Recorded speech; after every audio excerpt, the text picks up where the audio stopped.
Zaid, if I could come to you for the next question, another one from the United States. It's from Rahan Ahmed, and this is, there's two what I would call quick-fire questions. I don't know what the responses will be.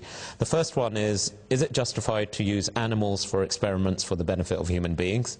And secondly, not directly related, but having believed that a patient cannot live any longer, should a doctor still try to prolong his life? Let's take the animals and human beings one first. Certainly, I mean, animal experimentation has been going on in the medical world, and the philosophy behind our answer is that man is dependent on subjugating lower life to the benefit of higher life. And it has happened throughout that man has been reliant on animals for the food, for the milk, for transport, for working. So if he has been permitted in using animals to a far greater degree in the past, then of course he should be permitted to still use animals for this purpose as well. And the overriding principle is again that man is a higher being than the animals, being a lower being, and therefore he can subjugate them to their use. Now, there are certain things that we have to be careful about, that of course we must not cause unnecessary suffering and pain and anguish to the animals. That is something that is, has to be borne in mind. But when it's for medical research, then of course what man is trying to do is to eradicate diseases that man has become prone to. And in that sense, using animals for experimentation is permissible. However, to say that can they be used on cosmetics, which perhaps is not essential, then in that respect, it is not correct to use animals for experimentation in that respect. So we have to be careful about the purpose for which we are using animals in that respect. So all acts have to be taken with that in mind, that it is permissible to use animals for experimentation. Because if you do not allow or had not allowed animals to be used for medical research, then what would we have today? We would have so many diseases that man has been prone to, smallpox for instance, and vaccines have been developed for that. So what we are saying is that animals should not have been used, and man should have been allowed to suffer smallpox and other diseases for which he would have suffered to a greater degree. So the suffering of man has been used by taking animals into experimentation to remove the suffering of man in that respect.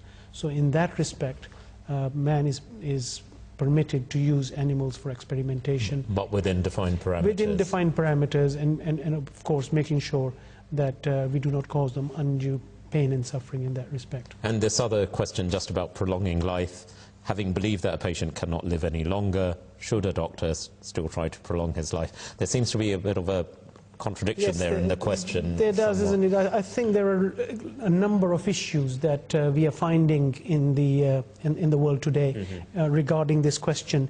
One thing is for sure that one doctor on his own cannot make up his mind that this person is beyond recovery and therefore cannot be saved, and his machine should be switched off. In England, I know in intensive care units, the head of the department will actually take very wide input from all the other specialities to make sure that they are going to come to the right decision. And even then, sometimes mistakes are made, that a person is not brain dead, and by switching the machine off, he has continued to live and made a recovery. So one doctor does not make this decision. But when the general consensus of experts has been, yes, he is not going to live if we remove the life support, then the family is asked of this question as well.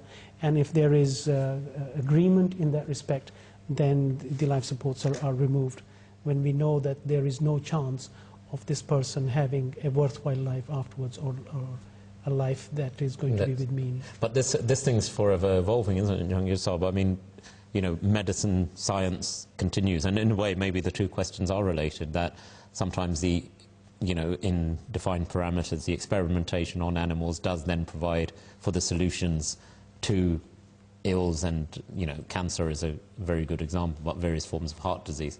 Had that not been allowed or permissible, then we would have not achieved it. And this thing about doctors prolonging life. Ultimately, life and death is in the hands of our Maker. Yes, but of course life has to be, according to the Islamic principle, life has to be preserved at all costs, as long as it can support itself. As Dr. Sahib has said, it's no point, leaving a patient who's brain dead and who couldn't live without the support of machines. How long will you keep that person going? He's just breathing. The patient is just breathing and that's it, and receiving fluids and that's it. But that's not a life. However, if there's any chance for the person to survive, as Dr. Sahib has said, then the life should be prolonged until the person can live by himself or by herself. So that's very important. And just on this, experimentation on animals, etc. Islam is very defined in the way it tells, how animals should be treated, how people should be treated. Indeed, when we've talked and heard about wars being fought, that even plants and trees, etc., should be given and accorded certain levels of dignity of the environment. Well, definitely, Quran is the most balanced teaching we have received from Allah, and it is the complete core of life. It definitely mentions the ecological balance to be taken into consideration in every aspect.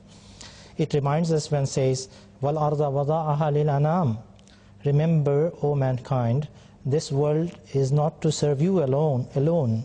It is supposed to serve your next progeny to come, and progenies to come, and generations to come, and at the same time, other animal beings. We have to save the earth for them as well. So we have a responsibility towards others as well. But at the same time, Allah has categorically mentioned that He has given special privilege to human race. And that has been declared, the human race has been declared as the best of the best. I mean, Ashraful Makhluqat, the best among the creations. Mm-hmm. So for that, the lower grade animals and creations can be sacrificed in certain conditions, which has been mentioned by Dr. Sahib and Jahangir Sahib. And there is no end to research and excellence. So people will go on doing that, and it is a very welcome sign that people are doing research on this, and this is emphasized by Quran as well.